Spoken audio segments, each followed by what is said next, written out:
Oops, oh my, there you go. The one at the bottom left, but there's go on. And one further across. Okay. Right. Enjoy your tea, everybody. Good morning. And welcome. So precepts renewal.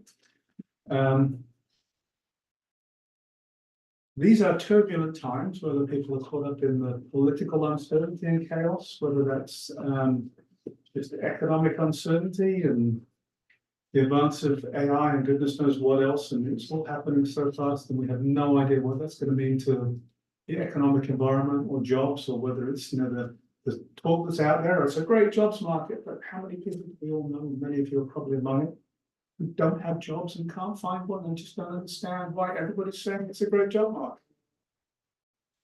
market. So difficult times. Climate change is another one, of course, and climate change itself, and then the highly politicized and confrontational environment around talking about climate change. Difficult times. So where I want to point this conversation today is around equanimity and how the precepts can help us look at equanimity. So we'll start with the 5 remembrances. The 5 remembrances are a deep and profound acknowledgement of reality, of the way things are, and with the nature to grow old, to have ill health, to die. There's no way to escape any of them. Just knowing this, really owning that, being willing to move into that, and know this is true. And if we deeply know this in our bones, that this sack of skin and bones, this thing I call a me, is going to get old, it's going to get sick, and it's going to die, and that all that is dear to me and everyone I love is going to be taken from me, then it means I look at how this behaves in the world in a very different way. I don't cling to stuff in the same way. Completely changes my relationship with the world if I really own that statement. And then we move into my actions are my only true belongings. I cannot escape the consequences of my actions. They're the ground upon which I stand. That is the profound truth of karma. Karma. And the word here is translated as actions is karma. And simultaneously is the truth of this all-pervasive nature of reality, karma, as this fundamental teaching. But it is also a very clear and simple statement that the only thing I have, the only thing that I own, and in this sense really matters, is what I do right now, and right now, and right now.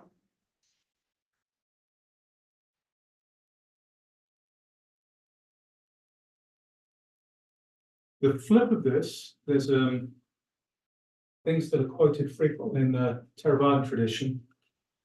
All living beings are the owners of their actions, heirs of their actions, born of their actions, related by their actions, and live dependent on their actions.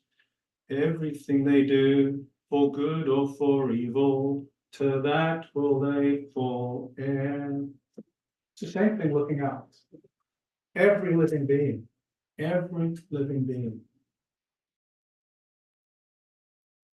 is born of their actions, absolutely dependent, contingently dependent on all of their actions. And in the same way that I'm owning that for me, that is profoundly true for everybody and everything. Only they can decide to act. I can't act for people. I may love them dearly, but I can't act for them. I can help, I can reach out, I can encourage, but it's their life. They own their life, and I can't live it for them. Moving deeply into this truth, means, again, we know there are profound limits on what we can do in the world. All we can do is what we do right here and right now, and other people are similarly responsible for what they do right now. And if we can really live that, there's a profound peace in that. Doesn't mean we don't care. Absolutely not. One of my very favorite stories around this is Brahma Viharas, but it goes to equanimity. It's the, many of you heard this before, so I'll say it quickly, the mother who has 4 kids, the infant in arms wants it to be happy. The 2-3-year-old child who's sick, she wants it to get well. That's compassion. The first one is metta, loving kindness. The second one is karuna, compassion. The third one is the teenage child going to the prom, on the varsity team, has a boyfriend, having a great life. The mother's there to help and support, but fundamentally, she's happy because the daughter is happy. Mudita, sympathetic joy. And here we go, the older child, married, kids, career, everything's going well. There's nothing really to do in that way. There's no way to really get involved in that way. When that person has troubles, they really need to deal with them on their own, from their own family list. So we love and we care, but it's their life. Equanimity. 5 remembrances and the converse, which is the way of looking at all living beings, are the owners of their action, heirs of their action, and so forth. Really ground this in equanimity. The 3 refuges. I take refuge in Buddha, I take refuge in Dharma, I take refuge in Sangha. If we really mean that, if we really, really mean that, what it means is, I find when I'm in troubled waters, when there's difficulty, I can look to Buddha. And that's not this figure sitting on an altar that I pray to intercede in my life. For some it may be, and it's beautiful if it is. But for me and for most people here, that's looking to Buddha nature. That's looking to the unconditioned. That's looking at the deep, deep truth, reality, and recognizing that that deep truth of reality is itself peace, and that I am, my true nature is precisely that peace. And if I really, really own this one, if I become, if that becomes deeply part of my life, then the whole valence of that phrase, even though I may not be awakened every moment with this, the valence of that phrase is to know this truth in my inner bones and be able to find access to at least some of that peace, to calm me down, find a place of equanimity. I take refuge in Dharma, the teachings, the law, everything actually. Dharma is one of those words that just doesn't translate. Karma doesn't translate very well, but Dharma doesn't translate. But for our purposes here, let's just think of it as the teachings. And the simplest way to frame it for this conversation is the truth of impermanence, 3 marks, the truth of impermanence. Everything that is conditioned is of the nature to change. Everything. There's only one thing that's not, and that's what we just talked about, which is the unconditioned. Everything that's conditioned is of the nature to change. And when we fail to rest in that truth, when we fail to be able to take refuge in that truth, then we start treating that which is impermanent as permanent. Boy, does that get us in trouble. Whether it's something we like and we want to hold on to it, whether it's something we're scared of and we don't want it to ever happen, whether it's something that's shown up right now that's really, really difficult and we don't know what to do with it, but we're trying to control it, live it, manage it. By seeing that which is impermanent as permanent, we cause ourselves the second one, which is dukkha, suffering, stress, discomfort, disease, something off balance. It destabilizes.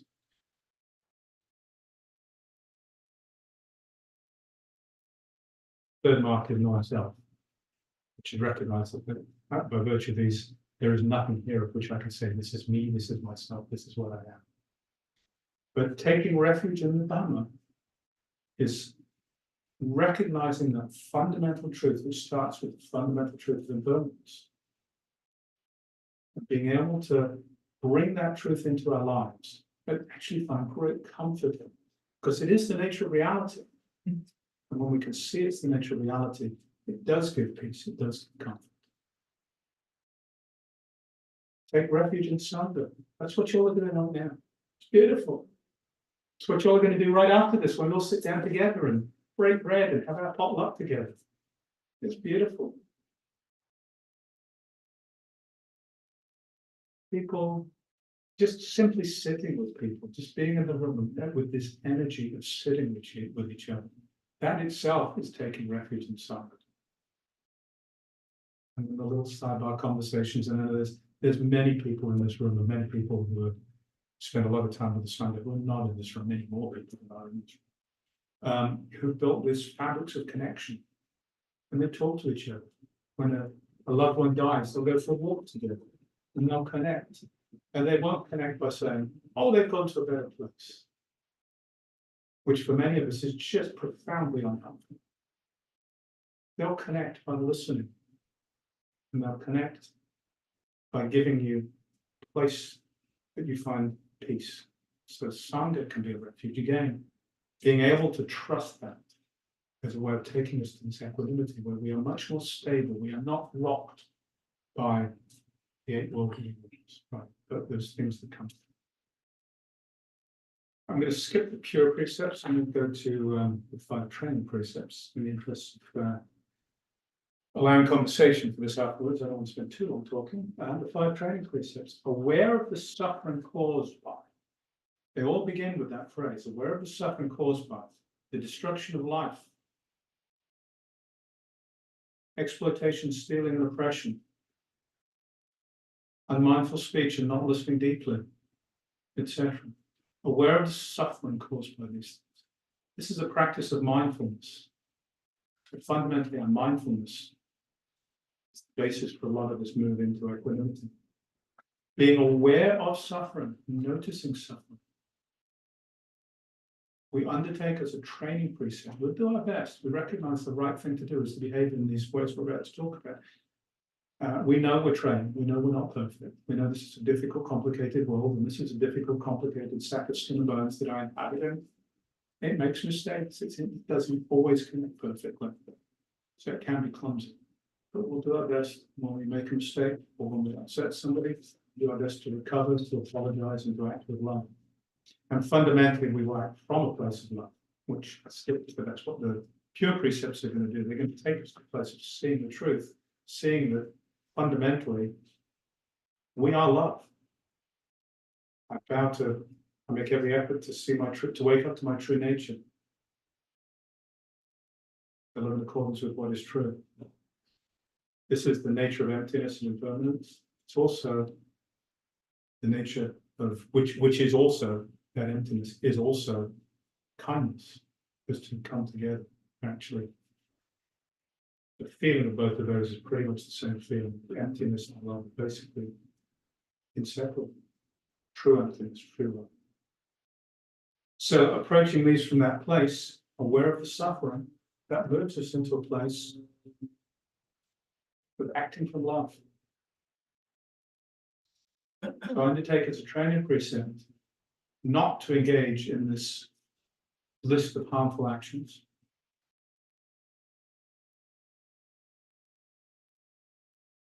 That creates stability in our life. It just creates a stable base from which to live. If we know that we're going to try to speak skillfully, we're going to try to listen deeply, that's what we come to the table with. It changes everything. Something starts rising up. So, no, I said I'm going to listen. We're stable. Somebody says something that's rude. Somebody cuts us off in traffic. The reaction starts to come up. No. I'm going to act from this place of listening deeply. The person who said something rude is coming from their own suffering. Let me acknowledge that suffering. Try and see that suffering clearly. The person who acted unskillfully, who did something reckless, something that damages their life and spills over and hurts my life, they didn't do so looking to me, looking at me. They did so because they are suffering and they are probably trying to escape their suffering. But just don't have the skill to do it well. So being able to slow down and see the suffering, really be aware of the suffering, then it puts us into a place where we're not going to exacerbate that suffering. We're going to try not to exacerbate that suffering by reacting. We're not trying to respond by seeing the suffering and acting skillfully in a way that alleviates the suffering. And often that skillful way, equanimity, often that skillful way is just being present.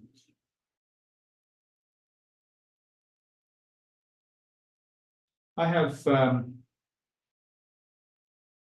this is a personal, somewhat, it's a personal story. So a former business associate, she had a couple of kids. The youngest child, in turn, had a child.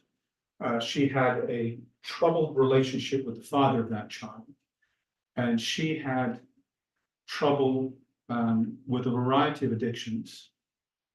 And her, I just behavior addicts, took her to all sorts of irresponsible and bad behavior.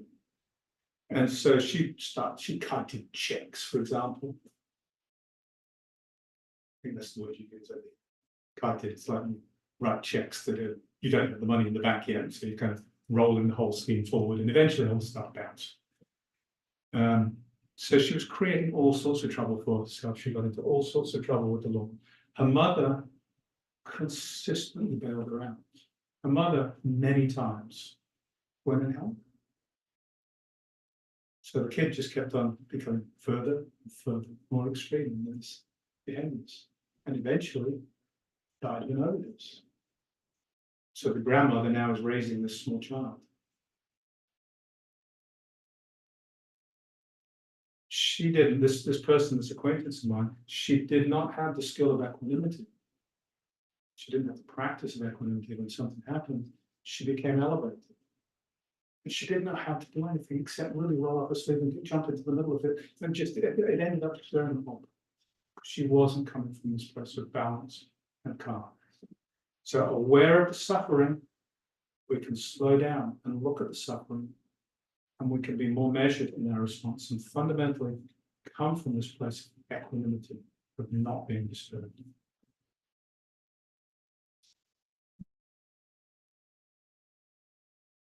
So the precepts are a wonderful framework. I believe the precepts are a wonderful framework for healthy living. For healthy living that brings peace here and that offers peace out there. If we can really live the precepts, it means not only do we bring peace here and offer it out there, we present as a space that offers peace. And we come from this place of equanimity, of stability, which I think is really, really invaluable in this difficult time. It's invaluable all the time because we all have personal problems we have to deal with. It's great for those too, but in this time it's particularly